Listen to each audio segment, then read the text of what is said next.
Tidakkah kita berasa bangga melihat masih ada generasi hufaz yang masih utuh berpegang kepada ajaran agama Islam ini? Ketahuilah bahawa usaha melahirkan generasi hufaz yang cemerlang dan berakhlak ini telah lama dijalankan oleh Tahfiz Al-Quran Darut Tuba. Namun, bagi merealisasikan matlamat ini, Tahfiz Al-Quran Darut Tuba memerlukan bantuan anda. Bantulah mereka dalam proses membina bangunan mereka sendiri yang dilengkapi dengan kelas-kelas pengajian, pejabat pentadbiran, asrama pelajar, rumah kaki tangan, dewan makan, surau serta pelbagai lagi kemudahan untuk kegunaan dan keselesaan pelajar dan guru-guru. Tunggu apa lagi? Ayo jadi sebahagian dalam proses melahirkan ribuan generasi hufaz ini dengan berinfak kepada dana pembinaan kompleks Tahfiz Al-Quran Darut Tuba sekarang. Dan insya-Allah, mudah-mudahan Allah ganjarkan pahala dan rezeki yang berkekalan hingga akhirat kelak. Baik, Alhamdulillah, itu dia teaser Tahfiz Al-Quran Darul Tuba. Tapi sebelum kita nak bercerita berkaitan dengan Tahfiz ini, kita nak bercerita berkaitan dengan dunia adalah penjara orang mukmin. Dan di studio kita pada pagi ini kita bersama dengan Ustazah Isfadiah Muhammad Dasuki yang merupakan duta Tahfiz Al-Quran Darul Tuba. Assalamualaikum Ustazah. Waalaikumsalam warahmatullahi wabarakatuh. Semangat Palestin kita Ustazah. Ya betul. Kena. Alhamdulillah, mesti kena ada memperjuangkan Palestin itu Ustazah. Pasal kita sedara seagama Islam kita Ustazah. Dan untuk permulaan, dunia adalah penjara orang mukmin ini Ustazah. Mungkin Ustazah boleh ceritakan apa dia maksud yang diibaratkan dunia ini adalah sebagai penjara orang yang mukmin. Silakan. Ya, Masya Allah, urusan orang-orang yang beriman ini sangat luar biasa. Ya, Ustaz. Assalamualaikum warahmatullahi wabarakatuh. Para penonton yang dimuliakan, dalam sebuah hadis baginda Nabi Muhammad sallallahu alaihi wasallam menyatakan ad-dunya sijnul mukmin wa jannatul kafir.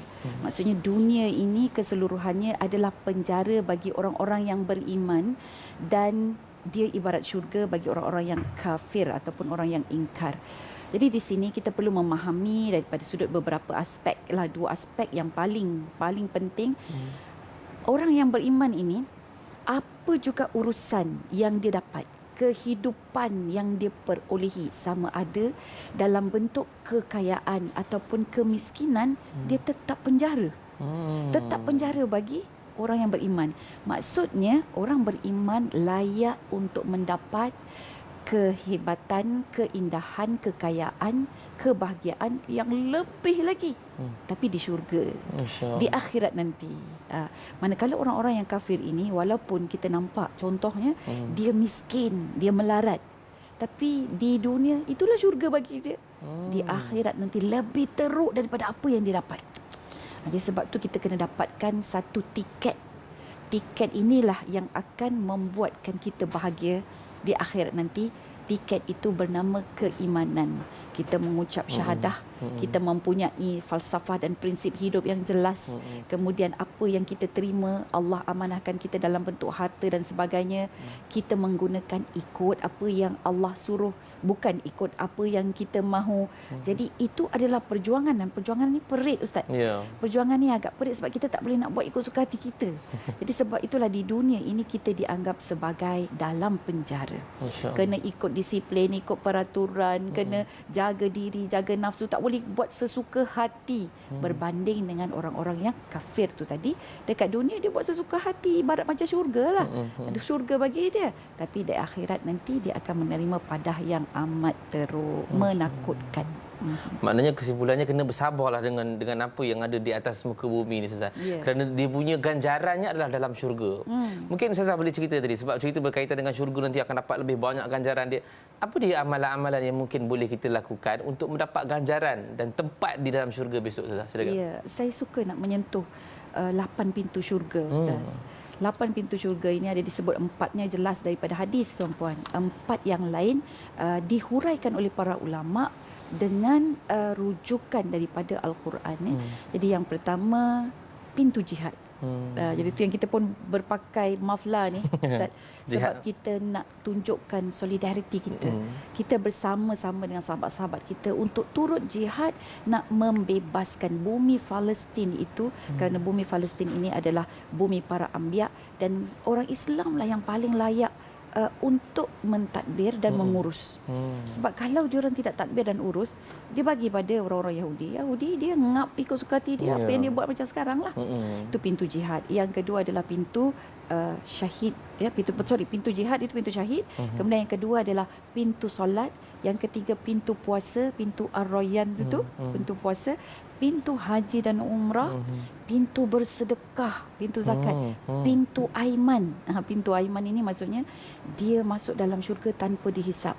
Ada lagi pintu yang dipanggil orang yang menahan diri daripada marah dan memaafkan orang lain. Pintu al-kazimin al-ghaiza wal afina anin-nas. Dan yang ke-8 pintu orang yang suka menuntut ilmu dan juga berzikir. Itu 8 pintu syurga tu. Kalau dah tahu memang kena buatlah.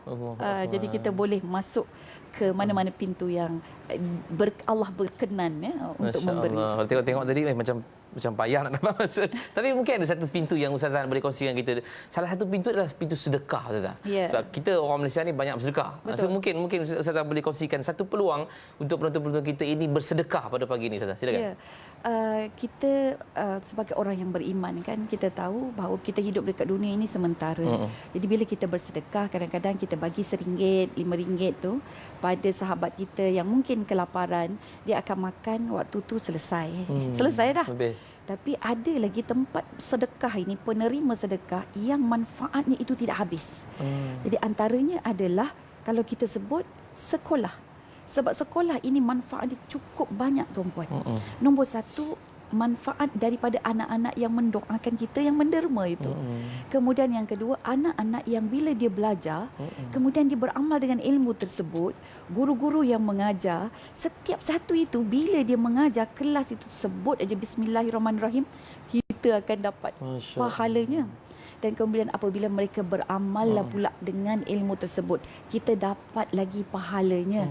Dan seterusnya, tuan-puan, apa juga manfaat yang digunakan berkat ya daripada apa yang kita sumbangkan, maka itu juga tidak pernah putus ganjarannya buat kita. Contoh paling mudah, tandas. Kita buat tandas dekat rumah kita, kita je lah yang guna. Kadang-kadang kalau anak dah habis, selesai semua, dah tak guna lagi lah tandas tu kan. Contohlah ada tandas 3 kat rumah kan. Guna 1 je masing-masing. Tuan-puan, kalau kita bina tandas sahaja di sekolah, apatah lagi sekolah ni sekolah banat, anak-anak perempuan, puteri-puteri kita. Sampai bila-bila anak sekolah tu dah habis, dah pergi belajar kat luar.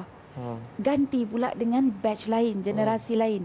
Jadi sehingga sudah kehabisnya, maksudnya apa yang kita salurkan itu dia tidak pernah sunyi daripada dimanfaatkan.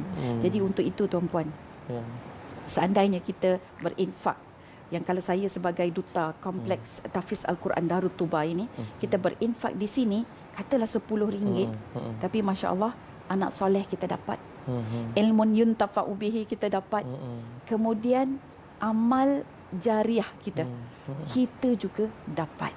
Jadi kita boleh berfikir, kita boleh pilih mana tempat, sebab masya-Allah peluang banyak untuk kita bersedekah, maka pilihlah yang smart di dunia dan juga di akhirat. Masya-Allah. Hujung ni, Ustazah, mungkin dalam 30 saat, mungkin bagaimana cara untuk penonton-penonton ni nak menginfakkan bila dia dengar semangat Ustazah bercakap kita. Silakan. Ya, saya sarankan tuan-tuan dan puan-puan pergi ke website Tahfiz Al-Quran Darut Tuba sendiri. tahfizalqurandaruttuba.com. Kemudian pergi juga ke Facebook dia, Facebook Tahfiz Al-Quran Darut Tuba. Sebab sekarang ni banyak penipu-penipu, scammer-scammer yang menggunakan gambar saya pun ada juga. So jadi elok pergi ke website dan juga social media account yang tersendiri. Dia sendiri punya. Jangan percaya dengan yang melayang-layang, yang kena sponsor tu, itu berbahaya ya, tuan-puan. So pastikan kita dapat menyumbang ke Tahfiz Al-Quran Darut Tuba, dan akaun dia adalah akaun Maybank, dan boleh kontak juga nombor talian 0196672317.